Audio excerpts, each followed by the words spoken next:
Okay, I think you called out Derrida, but I'm not sure he's going to be fighting anytime soon. I don't know if you saw the main event. It was a nasty knockout for him. Yeah, what's your thoughts on that? I think this mic here? Yeah. It was actually Tye who really wants that matchup. You know, I know Tye's actually been looking for that one for a minute now. Both of us are open to it for sure. You know, I'd be more than willing to get in there with him. Like you said, though, he had a pretty rough one tonight. You know, that KO finish was nasty. And, you know, when he is recovered and ready for it, you know, I think a jiu-jitsu match, you know, was probably not as intimidating as someone like Anatoly. Anatoly, correct. Yeah, sorry, it was Tye, my bad. Yeah, no stress. I know you called for the couple of guys in your division, Kade. You said they're injured, you're fighting injured today. So you think they're ducking you or what? Yeah, guaranteed at this point. Guaranteed, I think so. You know, especially Titan. You know, it's you know, I don't like to be too persistent, call too many people out. You know, but it's got to a point where they either got to take it or leave it. I guess. You know, so yeah, I think they are a bit scared. Yeah, Tye, as you getting the finish tonight and the bonus, is that gym finally complete then now? Got that? Yeah, you know, that probably did it for sure, and we're so stoked to get it done and finished. It's a dream of ours since we were little kids to own our own gym, and to do it in our favorite place in the world, Costa Rica, is just a dream come true. You know, life's been so good, and really once it's been life-changing for us, and you know, the bonuses from Chaudhry, so we're just going to keep it going and you know, keep the good vibes rolling. If you can't have Derrida, who would you like then next? No, I haven't really thought that far, to be honest. Whoever, you know, my brother has the 170 belt, and I can still make it down to 170 with some time, but I want to be fighting for a belt, you know, and my brother and I can have a match at some point for sure. We can market that, and it'll be a crazy, absolute barn burner of a match. I'm technically 0-3 against him in competition, so I think I want that one a bit more than he does.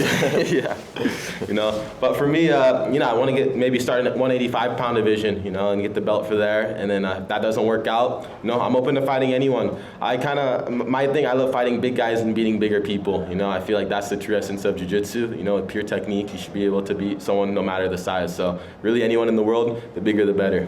I mean, I know I've got a few brothers, and anytime I see them getting the spotlight, sometimes I feel a little jealous. I know you're not like that, but you know, seeing him in the co-main event tonight with the big belt, is a part of you just, really, I know you say you support each other, but do you want that as well for yourself? Yeah, like I said, you know, we've both gone through waves of opportunity, right? And right now my brother's killing it with the belt and in the co-main, and for sure I'd like to be there as well, but I know my opportunity is going to come sooner or later. So as long as I keep doing my thing, keep submitting and putting on good performances, and I'll have a belt around my waist, and yeah, I'll be right there with my brother. All right, congrats, guys. Yeah. We have questions from Zoom. Andrea Tan from Jiu-Jitsu Times. For Kade, is there anything you do differently against Matthias if you rematch? That's a great question. Looking back at the match, you know, it's still, matches once you have them are always kind of a blur, you know, until you really go back and watch them. But first things that come to mind, something that my brother told me, is probably attacking the heel hooks a bit more. You know, I got a really tight knee bar attack. That was, you know, I felt a couple pops from there. But I think the knee bar definitely probably could have put him out for good for that match. So probably a bit more heel hook attacks. I was really trying everything I could. You know, people really tend to be very preventative against us. They don't like to go for underhooks. They don't like to wrestle up, things like that, because they know our chokes and things are such big a threat. So I guess probably going for the heel hook.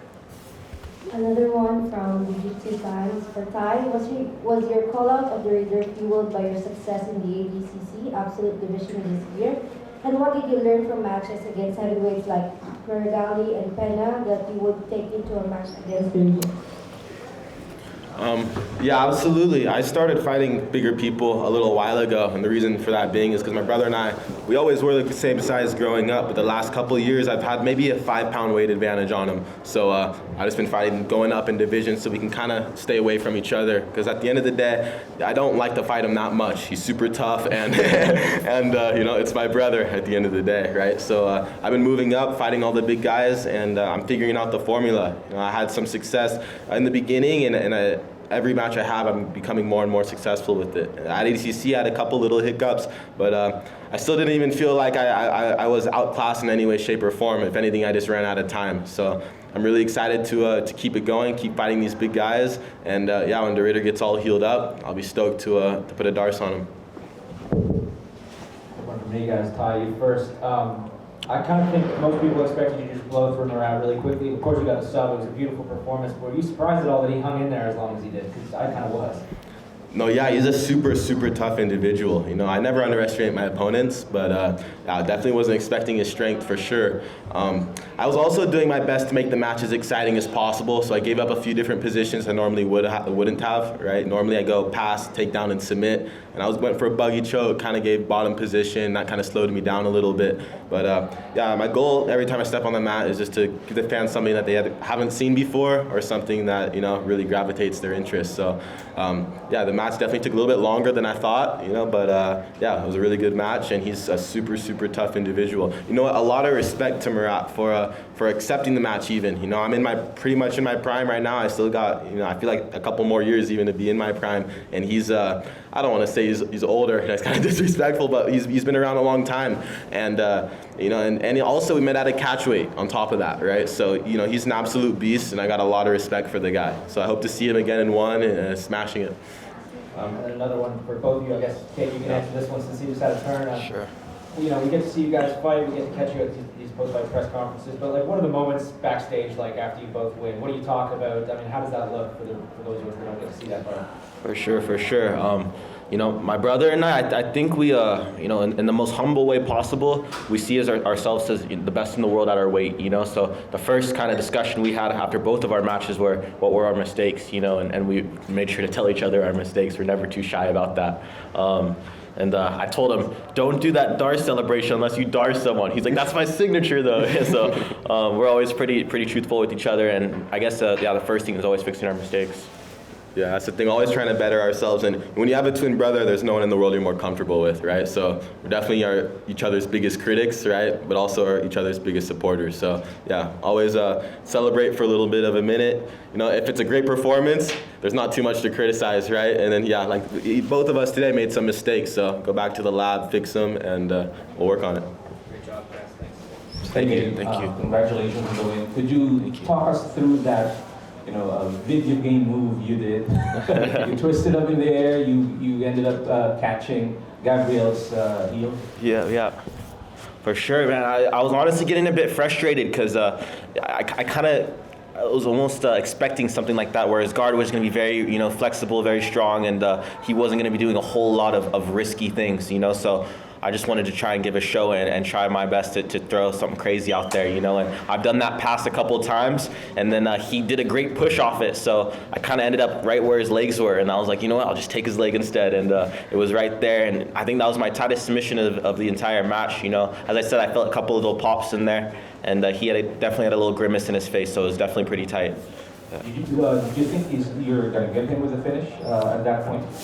I did. After I felt it pop a couple of times, I put my hips in even more as hard as I could, and I thought for sure he was going to tap. But, you know, there's a lot of those type of guys, those style guard players, they've been through it. They've let their legs break so many times, they're almost painless, you know, in those scenarios. I wouldn't say painless, but they just let it go. You know, there was a classic situation, our first ADCC, my brother and Paulo Miao, one of the nastiest leg breaks I've ever seen, and just didn't tap. You know, those guys are crazy. They'd rather, you know, die than tap, right? So I was definitely surprised he didn't tap, though, for sure.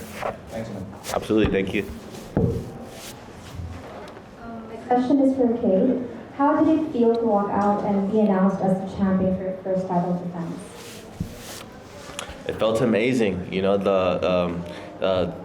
just the feeling. It was honestly a bit of pressure as well, as knowing that I had to, like I said, you know, it's not really you're a champ until you defend it for the first time, right? So, but just hearing the accolade as I was walking out was amazing, and it's something I can't wait to look forward to the next one as well. I want to hold that for the rest of my life.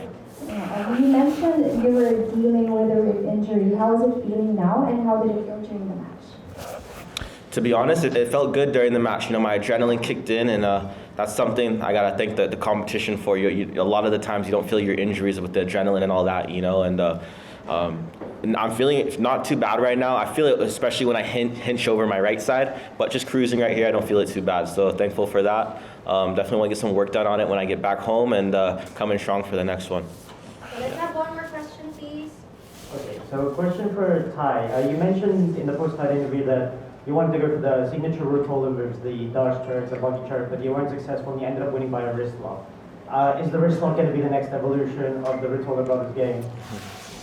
Man, shout out Pete the Greek, wrist lock the world. I got a good friend Pete, man. He's the king of the wrist locks. So yeah, I definitely, when I had him in the triangle, I could have gone immediately to the arm bar, but I wanted to almost do that as a tribute to him. He's such a good guy, Pete. So yeah, I threw in the wrist lock, and it's a super tight submission. You know, we definitely got to keep evolving. I got to get back to the lab with Pete so he can show me some more stuff. But yeah, wrist locks are fun. It's a cheeky move. No one thinks they're real until it happens, right? So yeah, I was stoked to kind of get that wrist lock, turn it into an arm bar.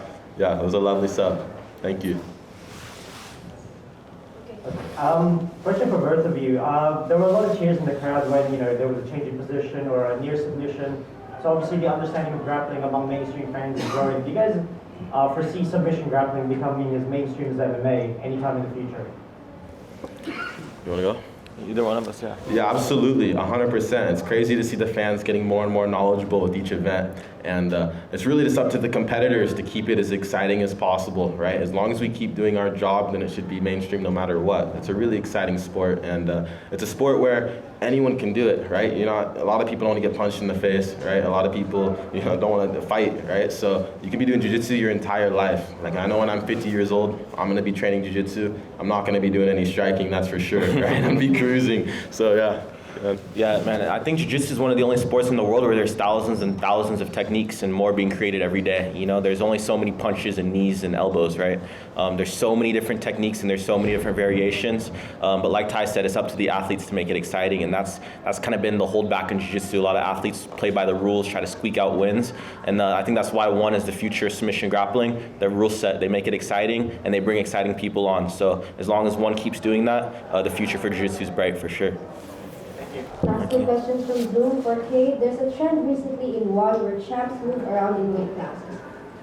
We know you plan on getting a second belt in MMA, but will you stick to your own division or bounce around? For the submission grappling, I reckon I'll try to defend this belt as much as I can. Stay here for now, especially that my brother is in the division above me, possibly taking on all the big guys right now. As far as MMA goes, I reckon I'll be fighting about 170, possibly even get down to 155 too. We'll see. But yeah, honestly, that we'll see with time for sure. Yeah. Okay, last question for Tye. What's one thing all fans should know about you? The first thing people should think of when they hear the name Tye Ruotolo. I hope exciting. That's my main goal, is to be exciting and respectful at the same time. And that's what jiu-jitsu is all about, is showing respect to your opponent and going for the kill. So that's what I want to represent. I want to represent jiu-jitsu to the highest form possible. And yeah, I like to think we're doing a good job. We got to keep it going. Okay, thank you everyone. Thank you guys. Thank you. Please stay. Thank you. Hey, no, it's great. My favorite one.